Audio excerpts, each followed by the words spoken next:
Okay, so I'll be off screen for a while. I'll be traveling out to Thailand with my family for some quick getaway.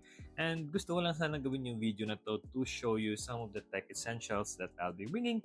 And baka makatulong din to sa inyo in the future pag nag-travel out kayo or just went on a quick PTO. Let's go. So, yung una nating dadaling tech essential is these two power banks right here. This is the Vinco V9 and Ugreen's latest release na mini power bank. And kung nagtataka kayo kung bakit dalawa pa ang dadaling ko, well, I have parents na tend to forget na mag-charge and lagi naghahanap ng saksakan sa mga kinakainan namin. So instead na maghanap pa ng saksakan, papahiramin ko na lang sila ng mga power bank na to. Next up is our audio of choice and I'll be bringing these two. It's the R50i NC from Soundcore pati ang Feels by Moondrop.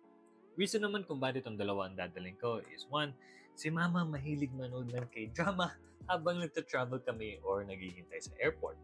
Pero ayaw niyang nagsusuot ng earphones kasi daw blockage sa tenga niya and wala siya naririnig. Pero ayaw din naman namin na nakikinig siya sa K-drama niya ng full volume out in public kasi baka makaistorbo sa iba.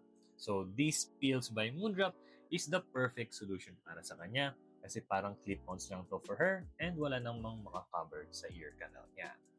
As for the R50i NC, si Papa mahilig manood ng F1 or any sports while traveling pero ayaw niyang hinahawakan ng phone niya. So yung built-in stand nitong earphones is definitely gonna be helpful para kay Papa. As for the phones, aside dito sa iPhone 15, I have this newly acquired na Xiaomi 14 which I'll be thoroughly testing all throughout sa trip sa Thailand and tell you if this phone is still worth considering this 2026. So, stay tuned sa review para sa phone na to. My charger of choice is this Ugreen. It has a retractable cable na and 2 additional ports that I'll be using to charge my other devices. And finally, I'll be bringing these Ugreen and Eufy smart tags with me as a safety net para nalalaman ko kung nasaan ang mga gamit ko. So yeah, yun ang quick tech essentials na dadaling ko while out there. And dadaling ko din pala tong Honor Pad X9A ko. And for a quick gaming time from time to time, these games are controller right.